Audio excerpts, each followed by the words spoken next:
Uhum.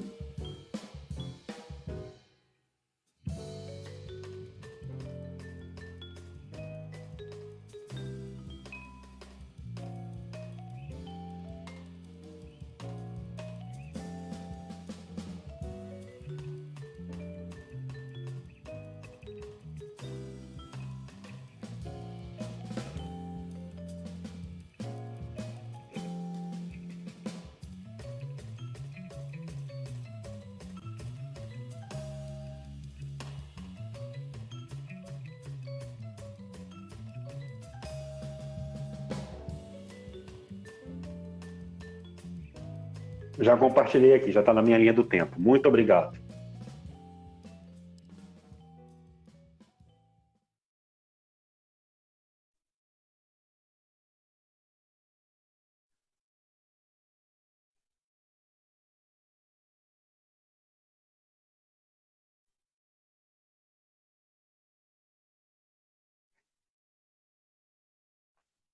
Olá, meus queridos amigos, minhas queridas amigas, meus amados irmãos, minhas amadas irmãs.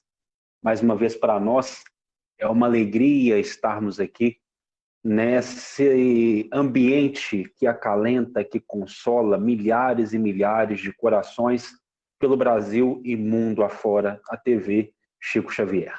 Muito obrigado pela oportunidade de podermos mais uma vez tecer alguns comentários sobre o Evangelho de nosso Senhor Jesus Cristo. Meu nome é Uriel Santos e hoje nós começaremos as nossas reflexões lembrando-nos de uma passagem dos textos sagrados onde somos defrontados com o Cristo quando ele havia feito calar a boca aos saduceus. Essa é a introdução que nos é dada no assunto debatido, no assunto em pauta. Logo após ter feito o Cristo calar a boca aos saduceus, no que se referia à questão da ressurreição, um grupo de escribas e fariseus aproxima-se do mestre. Desse grupo, um se destaca. Se destaca, e os dizeres evangélicos vêm nos falar, com o objetivo de experimentar ao Cristo, de experimentar ao mestre. Mas um experimentar, um testar, não em um sentido malfazejo, não querendo derrubar o mestre, não querendo fazer com que ele tropeçasse em suas palavras, mas com um significado muito mais profundo, como já comentamos aqui, quando conversamos sobre a questão de Nicodemos. Apesar da grande maioria da classe sacerdotal, dos ortodoxos daquele tempo, estarem amedrontados com as palavras ofertadas, com os ensinos ofertados pelo meigo Rabi da Galileia, porque eram ensinos que vinham em encontro ao que todos eles acreditavam e por sua fragilidade emocional ainda não estavam preparados ou aptos para receber, alguns membros queriam aproximar-se de Jesus para se embebedar com novas verdades, porque precisavam de novas palavras para conduzir os seus passos. Veja bem, quando as verdades exteriores que nos são ofertadas, oferecidas, nos cansam, emocionalmente nós buscamos resposta no mais alto. Nós buscamos respostas naquilo que a nossa consciência fala para buscarmos, que são as verdades perenes, que é a lei divina ou natural que está escrita em nossa consciência. Alguns dessa classe elitista, sacerdotal, ortodoxa, cansada dos arquétipos oferecidos até aquele momento, se dirigem ao Cristo procurando essas novas palavras. Essas palavras todas revestidas de verdade. E neste momento em específico, quando o Cristo havia feito silenciar aos saduceus, no que se referia à questão da ressurreição, escribas e fariseus se aproximam e um dirige-se a ele para experimentá-lo, para testá-lo, para senti-lo. E questiona: mestre, qual o maior mandamento da lei? Dos 613 esculpidos por Moisés, qual podemos considerar como sendo o maior mandamento da lei?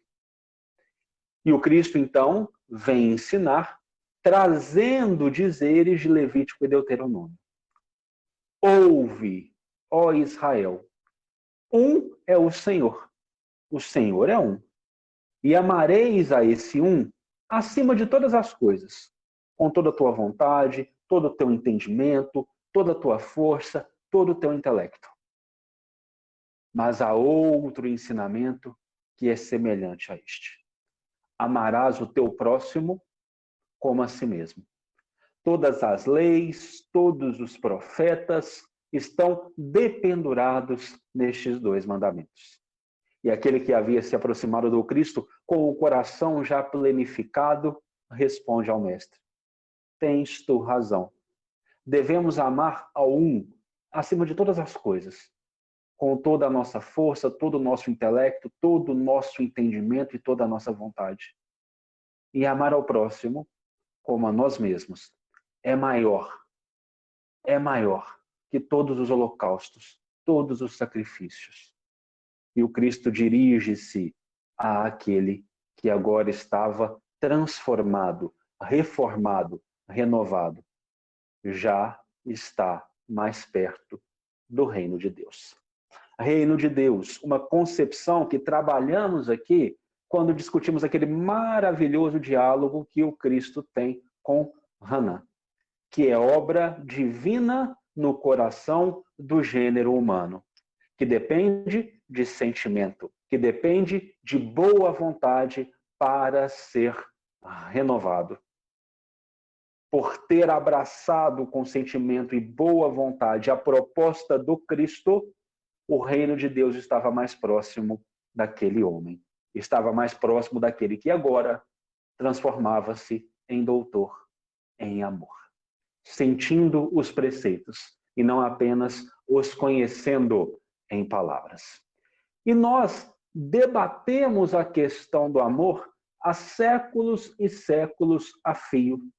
Há uma música do Legião Urbana em que, de forma inspirada, o Renato Russo nos coloca: todo mundo sabe, ninguém quer mais saber. Afinal, amar ao próximo é tão démodé. Parece que o gênero humano encarnado neste planeta que se renova deixou o amar ao próximo e ser colocado em uma característica démodé, fora de moda. Parece que amar ao próximo ficou fora das concepções defendidas por esse mundo. Nós tropeçamos nas verdadeiras noções de amor. Eu me recordo, e isso é bem exemplificativo do que estou aqui a dizer, eu me recordo que logo que comecei a estudar a doutrina dos espíritos, no Centro Espírita Francisco de Assis, aqui em Patos de Minas, tivemos a alegria de coordenar por algum tempo a mocidade daquela casa. E fazíamos um estudo do livro Vida e Sexo de Emmanuel. E nesse estudo nós fizemos uma dinâmica para tentar buscar nos corações daqueles jovens o que cada um podia trazer de amor, o que cada um entendia de amor. E me recordo como se fosse hoje que uma adolescente, no alto dos seus 14 anos, trouxe a seguinte informação, a seguinte definição daquilo que ela entendia ser o amor. Ela me disse uma frase que até me assustou: amor é aquilo que dói.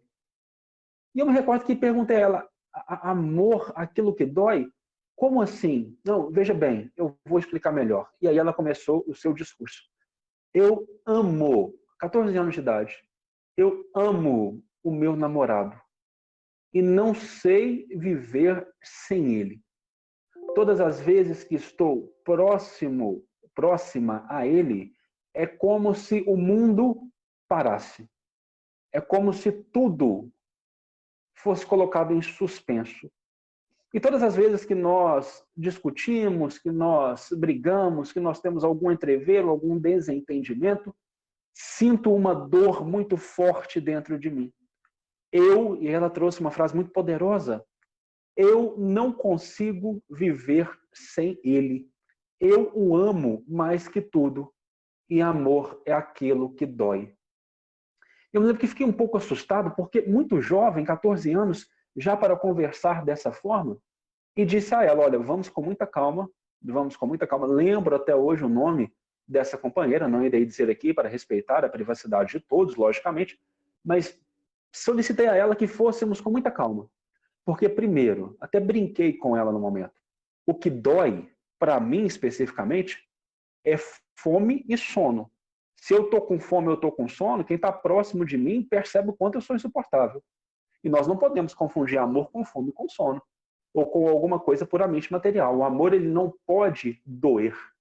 Mas passando desse primeiro momento, onde eu tentei utilizar de um pouco de bom humor para trazer uma maior leveza ao assunto debatido, eu passei a refletir o porquê de tão jovem já considerar o amor como algo que dói. E por que o gênero humano, se nós formos conversar com a grande maioria das pessoas que são do nosso círculo de convivência, vão nos trazer uma definição de amor como se o amor fosse algo que precisa ser consumido com toda a voracidade, com toda a selvageria. E nós colocamos esse sentimento geralmente depositado em uma pessoa. Eu amo aquela pessoa e não sei viver sem aquela pessoa. E aí confesso, passei a pesquisar um pouco mais sobre isso, a estudar um pouco mais sobre isso. E há um conceito de um irmão espiritual de nome Lázaro, e isso está lá no capítulo 11 do Evangelho segundo o Espiritismo, amar ao próximo como a si mesmo, é uma mensagem psicografada recebida na cidade de Paris no ano de 1862, recebida por via mediúnica, né? Pode ter sido psicografia, psicofonia, não sabemos aqui orientar com o maior grau de certeza, mas recebido por via mediúnica em Paris no ano de 1862, e é a mensagem que abre as dissertações daquele maravilhoso capítulo, o capítulo 11, sobre a lei de amor. E lá este irmão, este mentor vai nos dizer que, e é muito bonita essa parte, o amor resume inteiramente a doutrina de Jesus, pois é o sentimento por excelência. E os sentimentos são os instintos elevados à altura do progresso realizado. No seu início, o homem não tem senão instintos. Mais avançado e corrompido, tem sensações. Mais instruído e purificado, tem sentimentos. E o ponto delicado do sentimento é o amor. E aí ele vai nos dizer que não o amor em caracteres egoísticos que nós estamos pseudo-habituados. É uma pseudo-verdade, como se esse tipo de sentimento fosse o amor. Mas um sol ardente que condensa e reúne em si todas as aspirações, todos os desejos sobre-humanos. E no final ele vai dizer de forma muito, muito bela que quando o Cristo profere essa palavra do alfabeto divino, amor, e proferir no sentido de vivenciar, ele faz estremecer os povos, e os mártires, ébrios de esperança, descem ao circo. E nessa construção de evolução que nos é ofertada por esse irmão espiritual, nós vamos conseguir entender um crescimento de nossas aptidões emocionais. Percebam comigo, caminhem aqui junto comigo. No seu início, o homem não tem senão instintos. Mais avançado e corrompido, tem sensações. Mais instruído e purificado, tem sentimentos. E o ponto delicado do sentimento é o amor. Aqui ele nos dá uma escada. Nos confere pontos de evolução. E eu convido a todos que façamos dessa escada, desses pontos evolutivos, uma reflexão profunda do mundo em que habitamos. Nós não somos, e aqui nós vamos pegar as definições do capítulo 3º do Evangelho segundo o Espiritismo. Há muitas moradas na casa de meu Pai. Qual que é a abertura do capítulo 3º do Evangelho segundo o Espiritismo? Uma passagem do evangelista João, capítulo 14, versículos 1, 2 e 3. O Cristo dizendo aos seus discípulos e conversando com todos nós. Não se turbe o vosso coração. Credes em Deus? Aqui é uma pergunta. Credes também em mim. Há muitas moradas na casa de meu Pai. Se assim não fosse, eu já vos teria dito. Eu me vou agora para vos preparar o lugar. E quando eu tiver ido e tiver vos preparado o lugar, eu retornarei e vos retomarei para mim, a fim de que lá onde eu estiver, aí estejais também. E Kardec, auxiliado pelos benfeitores espirituais da escola, logicamente, por essa pleiade maravilhosa que impulsiona os movimentos da humanidade na construção da sabedoria, ele vai nos explicar onde estamos encarnados. Concede-nos ali uma classificação maravilhosa, didática, mas maravilhosa, da organização dos mundos nesse universo infinito que é a casa do Pai. E nos instrui que temos os mundos primitivos, que são os lares das primeiras encarnações do espírito humano, como característica um senso moral dos seus habitantes muito diminuto, a materialidade que impera, que reina em todos os aspectos, uma noção muito ainda incipiente, inicial da divindade. Os mundos transitórios, onde ele aí coloca, então, e encontramos a Mãe Terra, onde ele aí coloca, então, os mundos de provas ou expiações, que é onde o mal prepondera sobre o bem, o mal prepondera sobre o bem, o senso intelectual é melhor desenvolvido do que o senso moral, a noção de divindade já está um pouco mais ampliada do que, logicamente, nos mundos primitivos, mas é um local onde as paixões correm ao largo, as paixões são desenfreadas. Logo após esses mundos de provas e expiações, nós temos os mundos de regeneração, que são campos de repouso. É uma figura muito bonita, um campo de repouso, onde, por exemplo, se nós pegarmos aqui a figura de um hospital, logo após passarmos pelas provas rudes e duras de uma unidade de terapia intensiva, de um centro de terapia intensiva, nós somos direcionados aos quartos, onde nós podemos repousar, aurir novas forças das batalhas travadas, preparando-nos para outros crescimentos mais saudáveis, para outras propostas de evolução.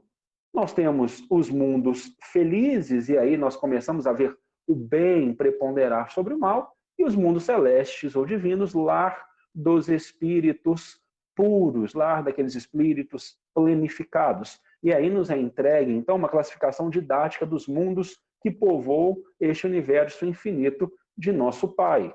Alocamos, então, conseguimos localizar o planeta Terra naqueles de provas e expiações, como já o dissemos, como já abordamos. O intelecto é muito desenvolvido, porém o senso moral ainda trava batalhas para alcançar esse desenvolvimento intelectual.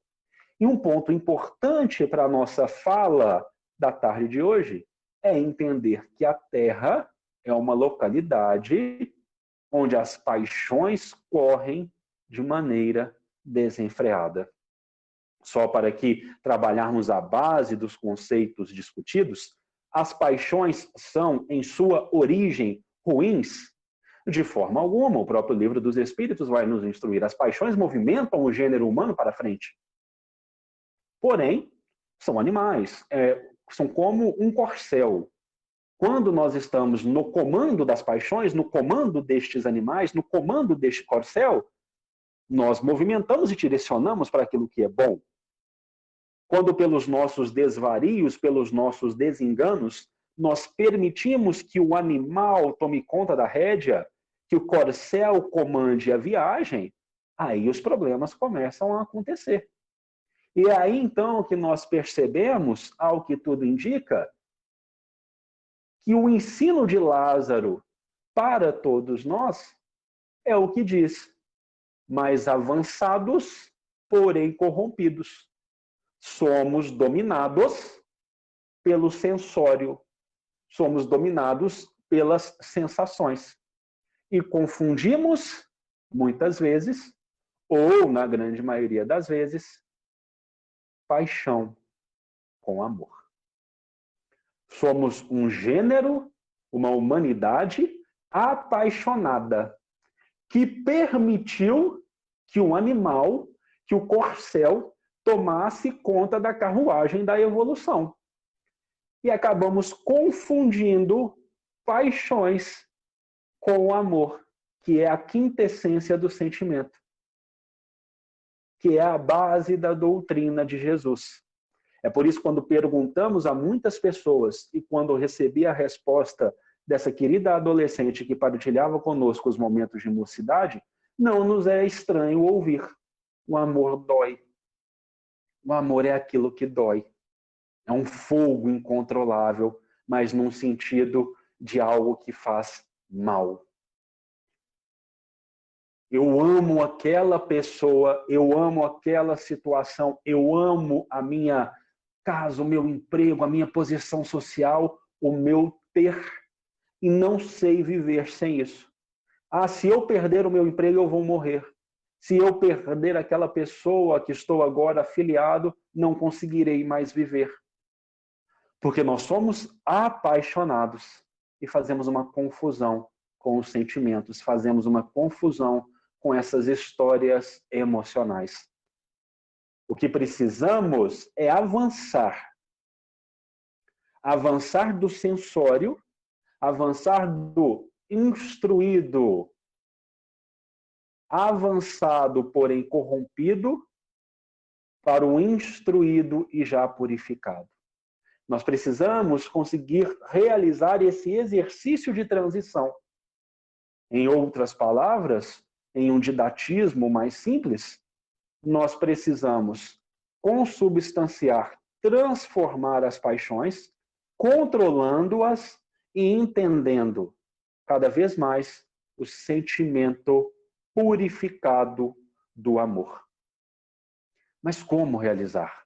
Ora, os evangelhos, nosso Senhor Jesus Cristo, traz-nos um roteiro iluminado para isso alcançarmos. Inclusive, na leitura deste roteiro, nós conseguimos identificar o momento de transformação que estamos vivenciando atualmente. Mas vamos construir o cenário que deu origem ao maravilhoso discurso inaugural do reino divino nos nossos corações. Vamos construir a paisagem que norteou a produção do Sermão do Monte. E quem vai auxiliar-nos sobremaneira nessa tarefa abençoada, nessa tarefa iluminada, é o nosso querido Humberto de Campos, na obra Boa Nova, no capítulo 11. Lembram de Humberto de Campos, que sempre trazemos aqui em nossos encontros? O que dissemos quando conversávamos no final de semana passado sobre a obra Boa Nova? Humberto de Campos, ele tem o condão, ele tem o objetivo divino, ele tem a missão iluminada de nos transportar ao tempo do meigo Rabi. Lendo as páginas desse autor, deste repórter abençoado, nós respiramos a poeira, o ar que o Cristo respirava. Nós conhecemos as paisagens belas. Nós entendemos as finalidades, as justificativas, os porquês. E nos dias do Sermão do Monte, somos orientados que, difundidas as primeiras claridades da Boa Nova, todos os enfermos e derrotados da sorte, habitantes de Corazim, Magdala, Betsaida, Dalmanuta e outras aldeias muito importantes da região do lago, dirigiam-se até Cafarnaum, porque eles queriam um contato com o Mestre Divino. Queriam novas verdades. Como aquele doutor da lei que vai questionar: qual o maior mandamento?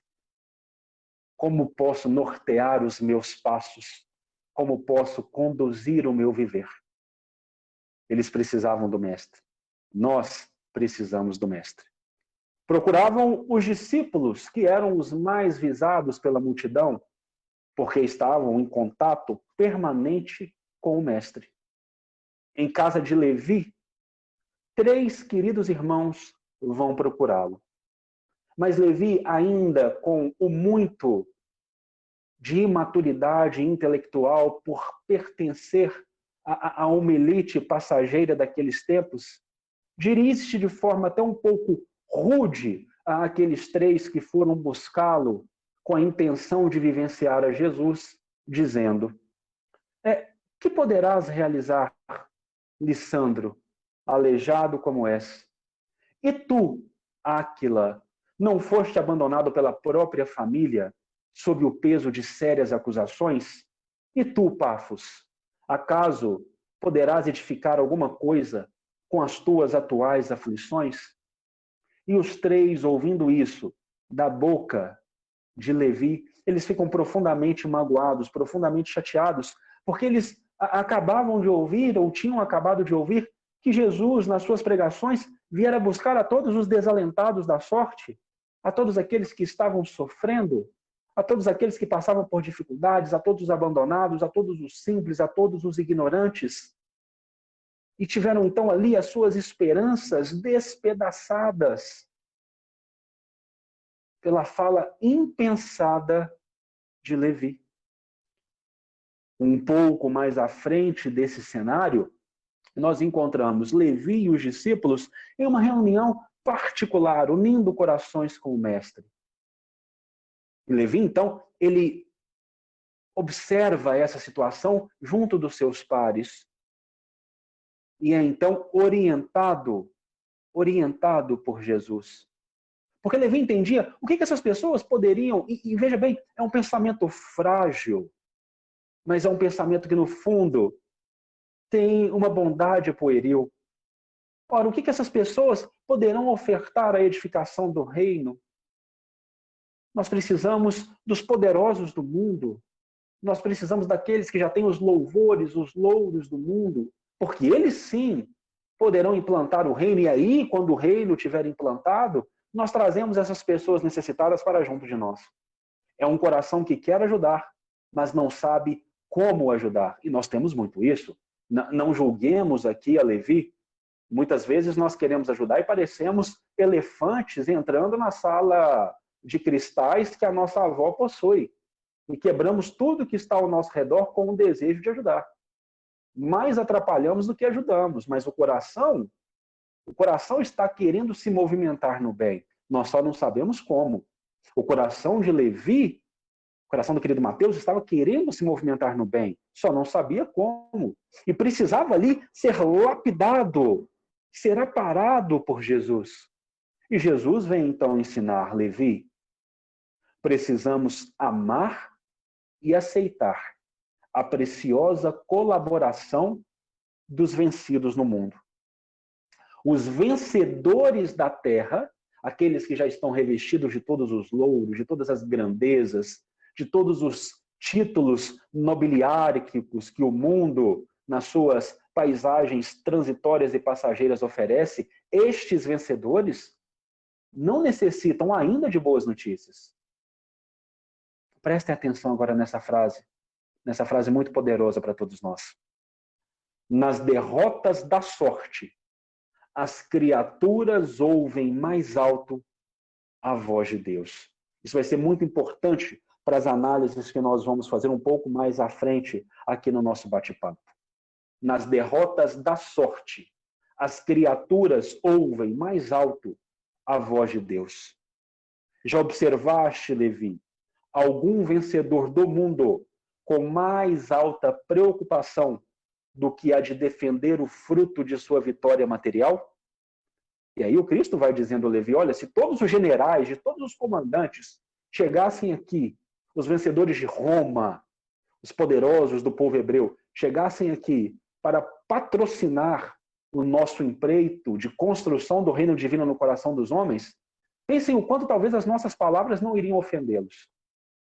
Porque nós estamos trazendo uma ideia de humildade, uma ideia de simplicidade, uma ideia de construção interior. Pense, Levi, o quanto de morticínio não haveria Porque não se entendendo entre eles, iriam querer eliminar um a um, até que o mais forte sobrasse.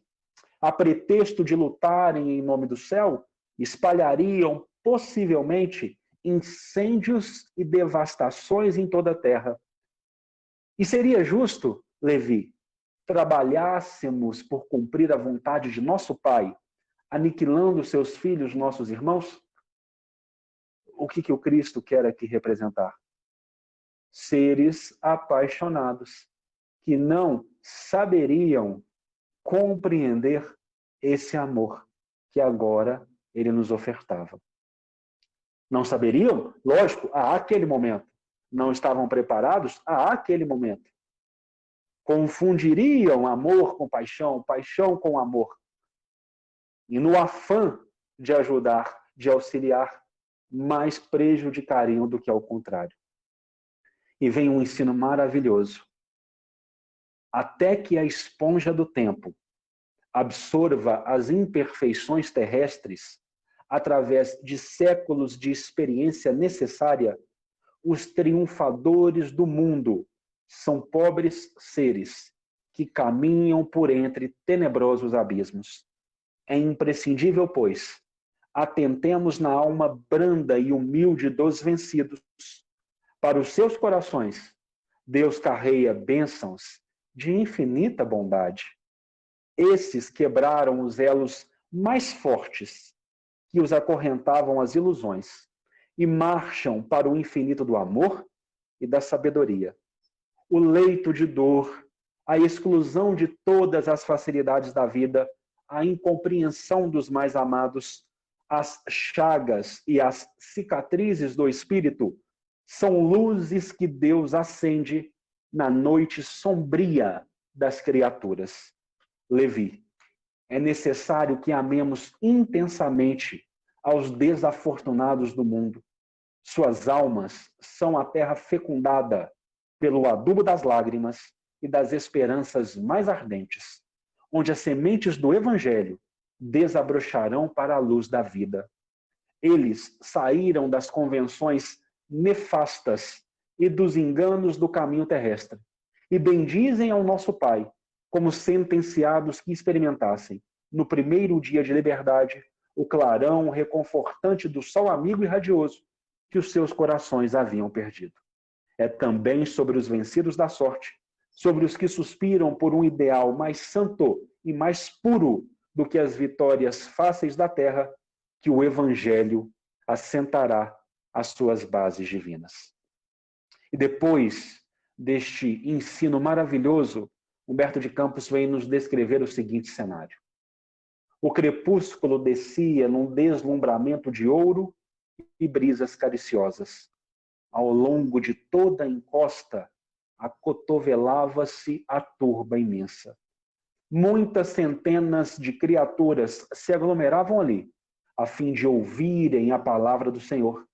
Dentro da paisagem que se aureolava dos brilhos singulares de todo o horizonte pincelado de luz. Eram velhinhos trêmulos, lavradores simples e generosos, mulheres do povo agarradas aos seus filhinhos. Entre os mais fortes e sadios, viam-se cegos e crianças doentes, homens maltrapilhos, exibindo as verminas que lhe corroíam as mãos e os pés. Todos se comprimiam ofegantes. Ante os seus olhares felizes, a figura do mestre surgiu na eminência enfeitada de verdura, onde perpassavam brandamente os ventos amigos da tarde. Deixando perceber que se dirigia aos vencidos e sofredores do mundo inteiro, e como que esclarecendo o espírito de Levi, que representava a aristocracia intelectual entre os seus discípulos, na sua qualidade de cobrador dos tributos populares, Jesus, pela primeira vez, pregou as bem-aventuranças celestiais. Sua voz caía como bálsamo eterno sobre os corações desditosos. É nesse ambiente, para os desafortunados, para os sofredores, para os vencidos no mundo, que o Cristo leciona, entrega as suas felicidades, as bem-aventuranças do reino divino. As bem-aventuranças nos textos evangélicos nós vamos encontrar no evangelista Mateus e no evangelista Lucas. Trabalharemos de forma mais próxima com o texto de Mateus, capítulo 5, versículos 1 a 12, onde somos orientados que o Cristo, vendo as multidões, sobe a uma montanha e começa, junto com os discípulos que haviam se aproximado dele, começa a lecionar, dizendo: bem-aventurados, felizes os mendigos, os pobres em espírito divino, porque deles é o reino dos céus. Bem-aventurados, felizes os que choram, os que sofrem, porque serão consolados. Bem-aventurados, felizes os mansos, porque herdarão a terra. Bem-aventurados aqueles que têm fome e sede de justiça, fome e sede de perfeição, porque serão saciados. Bem-aventurados, felizes os misericordiosos, porque eles obterão misericórdia. Bem-aventurados, felizes aqueles que têm limpo e puro o coração, porque verão a Deus. Bem-aventurados, felizes os pacíficos, os construtores da paz, porque serão chamados filhos de Deus. Quando, e aqui logicamente vem o nosso sentimento ao ler sobre as bem-aventuranças, ao meditar sobre as bem-aventuranças, e fazendo sempre o parênteses, é importante, nós estamos, logicamente, não dispensamos, não discordamos, nós estamos, logicamente, em um momento frutífero de interpretações evangélicas. Por todos os lados, conseguimos vivenciar, conseguimos estudar exegeses profundas, estudos profundos dos evangelhos. Mas nunca deixemos os nossos corações transformarem-se em pedras farisaicas de leitura da lei. É importante ir além. É importante não apenas ler. É importante ler, estudar, entender, compreender, meditar e sentir. Dentro daquele texto evangélico, dentro daquela passagem abençoada, o que o Cristo quer conversar com você? O que ele quer dizer ao seu coração? Saibamos ler aos evangelhos despidos de nossas capas intelectuais. Saibamos observar os evangelhos simples e ignorantes, com o coração, com a alma, com o espírito, observando o que aquelas letras querem nos dizer. Sempre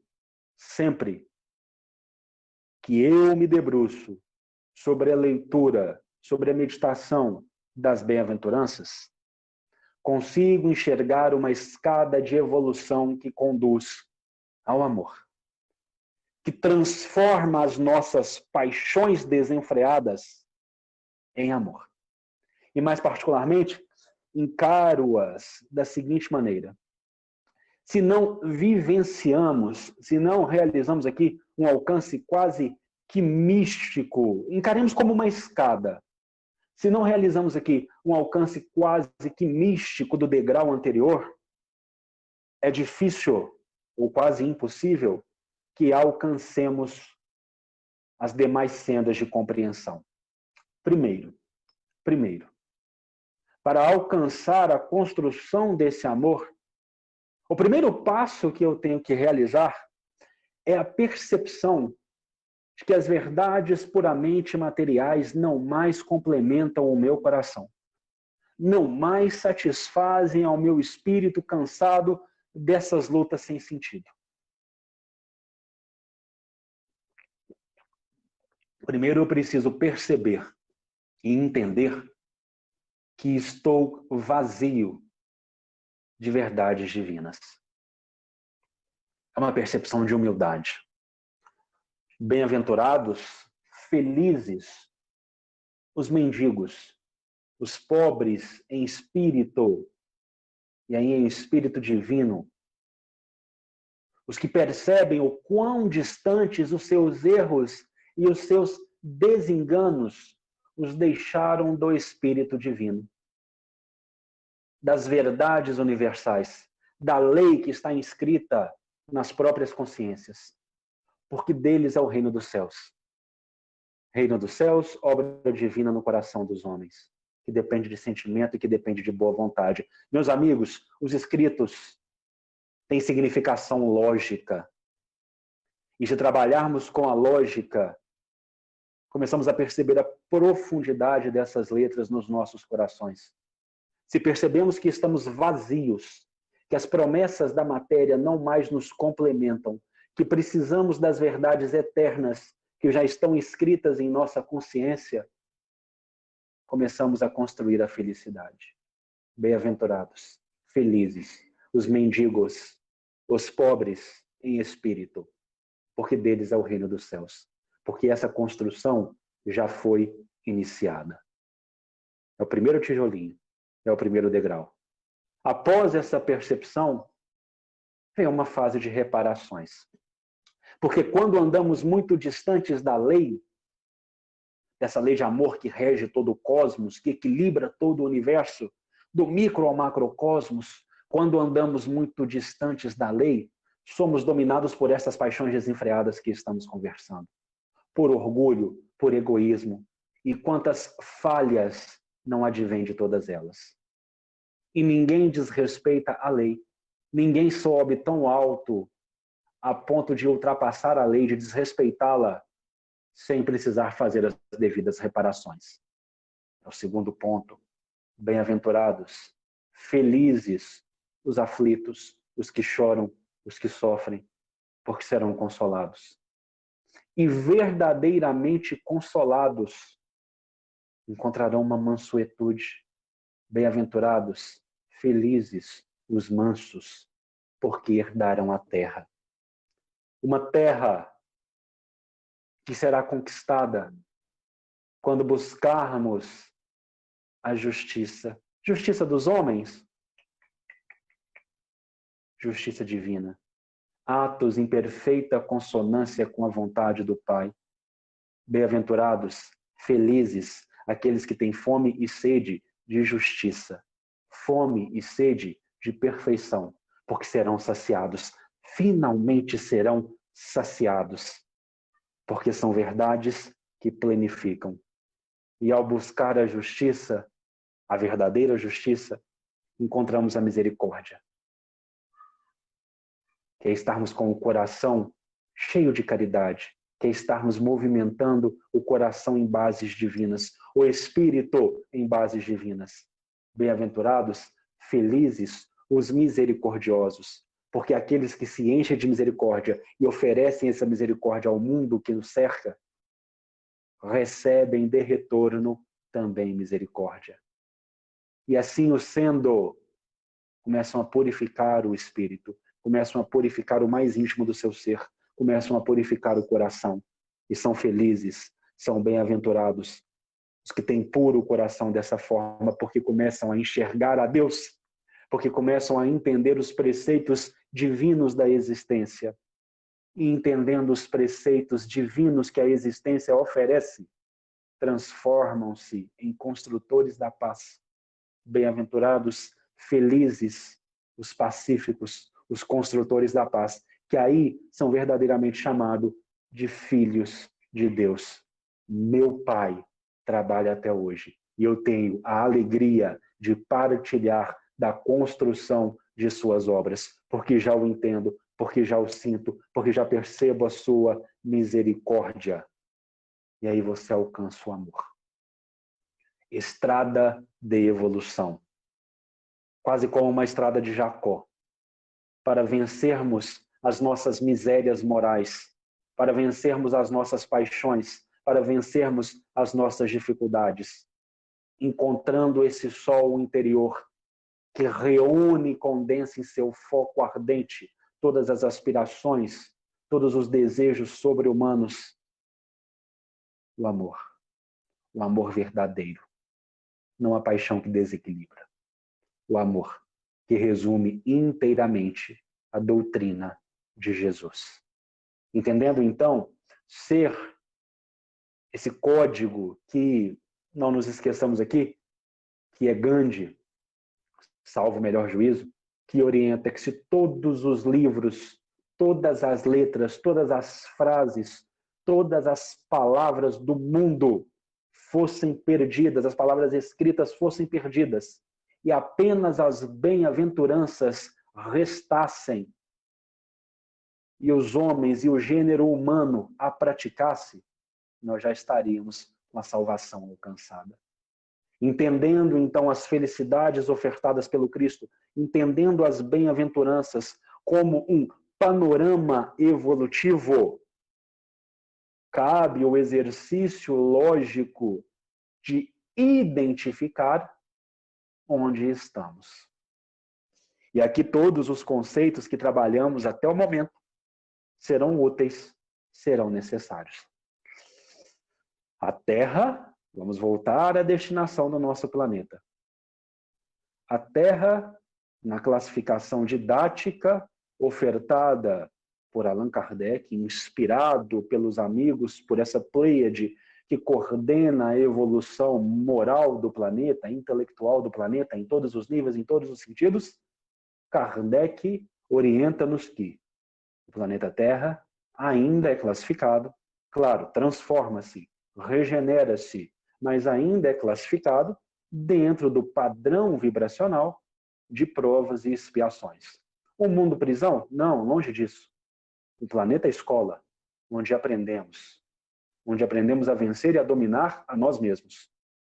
Aprendemos a conhecer a nós mesmos, para galgarmos novos voos, para alçarmos novas posições morais e espirituais. E qual é a característica dignatária, majoritária deste orbe? Paixões desenfreadas, o mal prepondera sobre o bem, um intelecto avançadíssimo e um senso moral que corre para alcançar esse desenvolvimento intelectual. Bem-aventurados, felizes, os mendigos, os pobres em espírito, porque deles é o reino dos céus.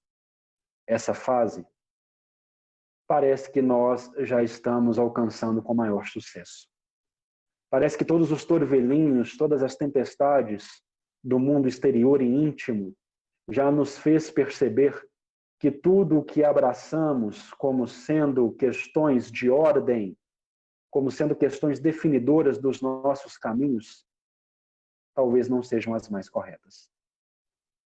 Nós já temos a percepção construída, claro, alguns ainda querem estar cegos para isso, alguns ainda querem repetir a geração de Isaías, de coração enregelado, que escutam, mas não ouvem, enxergam, mas não veem, fazem de tudo para não participar da transformação que se opera. Mas acredito eu, e sou um otimista, que a grande maioria de nós, a grande percentagem de humanidade, do gênero humano encarnado neste planeta já percebe, pode não conseguir materializar o feito, mas já percebe que precisa de valores melhores, que precisa de valores mais purificados, que precisa construir um reino não exterior, mas dentro de si. Então já fez essa viagem emocional, essa viagem espiritual, no entendimento de que é feliz aquele que identifica uma necessidade divina, aquele que começa a construir em si o reino dos céus. E aí nós passamos para a segunda fase de evolução, que é a que acredito que estamos no seu limiar. Bem-aventurados, felizes, os que choram, os que sofrem, os aflitos, porque serão consolados. E estamos avançando cada vez mais a galope para a terceira fase. Bem-aventurados, felizes, os mansos, os que descansam, os que repousam após as zonas aflitivas da luta, de um mundo que em ebulição se transforma, porque eles herdarão a terra. Mas para atravessarmos e continuarmos atravessando com sucesso, vencendo essa etapa que a evolução moral propõe a todos nós, precisamos buscar um entendimento da aflição. Se o Cristo veio para os deserdados do mundo, ou para os deserdados da sorte temporária, para os que sofrem, os que choram, como ele orienta a Levi, como aquela multidão que se acotovelava à beira do lago, querendo ouvi-lo, querendo senti-lo. Se o Cristo veio para essa multidão de sofredores, que em última análise, em última instância, somos todos nós, e se essa é a etapa que estamos vivenciando para a construção da lei de amor nos nossos passos,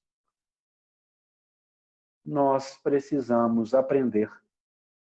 Talvez soe um pouco estranho o que eu vou dizer, mas nós precisamos aprender a sofrer para alcançar essa mansuetude, para galgarmos esses passos na lei de amor, nessa construção maravilhosa que as bem-aventuranças, que as felicidades oferecem a todos nós.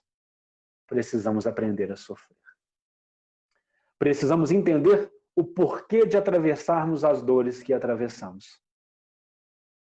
E aí, o Evangelho segundo o Espiritismo é notório. A doutrina dos Espíritos, a doutrina consoladora, é notória nestes ensinamentos. Lá no capítulo 5, e talvez o capítulo de maior extensão dentro dessa obra maravilhosa, Bem-aventurados os aflitos, nós entendemos que temos lá causas das aflições, causas atuais, causas anteriores das aflições. Nós entendemos que o grande arquiteto, o grande artífice, o grande construtor das nossas próprias dores somos nós mesmos. Entendemos ali que as dores são processos corretivos, que por termos passado muito tempo afastados, desrespeitando a essa lei de amor, a dor não é um processo punitivo, mas é um processo que vem nos convidar a retomarmos as verdadeiras estradas da nossa existência, a redescobrirmos a nossa essência, ressignificando os nossos passos. Quando esse mecanismo maravilhoso de correção, quando esses instrumentos correcionais benditos batem à nossa porta, é um universo a nos dizer: está na hora de abraçarmos novos valores, de adotarmos novos princípios, de realizarmos novos aprendizados, de crescermos através de todas essas propostas que a vida agora te faz. É por isso que pedi que guardássemos a frase: nas derrotas da sorte, as criaturas ouvem mais alto a voz de Deus. É nos momentos de dificuldade, nas tempestades que atravessamos, que nós escutamos mais alto a voz de Deus, a voz do Criador. E Ele quer nos ensinar algo. Por isso nós precisamos realizar uma mudança comportamental, uma mudança vibracional. Em que sentido? Quando as aflições batem à nossa porta, a porta das nossas vidas, a porta das nossas casas, dos nossos corações, ferindo-nos de todas as formas, estamos acostumados a reagir de uma forma, de maneira vitimológica. Por quê? Por que eu estou passando por isso? Por que eu estou enfrentando essa dificuldade? Por que Deus está me punindo? De quem é a culpa de tudo isso que eu estou enfrentando? E aí, com essa construção de raciocínio, não há como entendermos esse processo que arquiteta a lei de amor em nós. Não há como entendermos essa felicidade que concede aos aflitos uma consolação. Nós precisamos substituir o questionamento, substituir a pergunta. Não mais por quê, e sim para quê. Para que eu estou atravessando esse momento? Para que a dor vem agora bater à minha porta? Para que eu sou convidado? A que reflexões este momento está me chamando? Não mais buscar identificar culpados, mas sim entender que os grandes responsáveis somos nós. E que o momento de reparação é um momento necessário para voltarmos aos trilhos da evolução em amor. Para quê?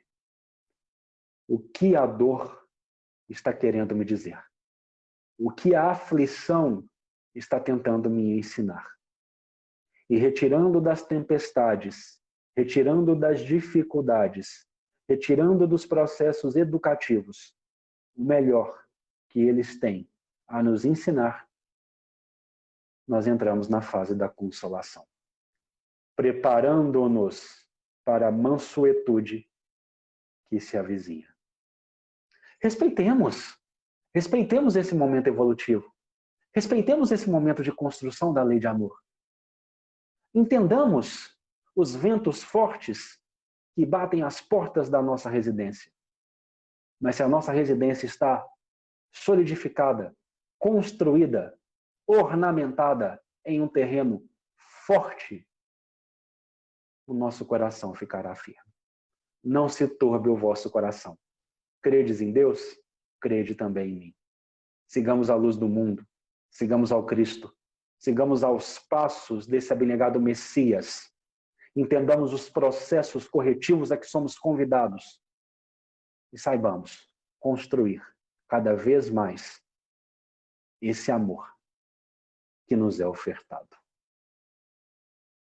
Vençamos as nossas paixões. Disciplinemos os nossos sentimentos. Compreendamos essa lei que rege o cosmos.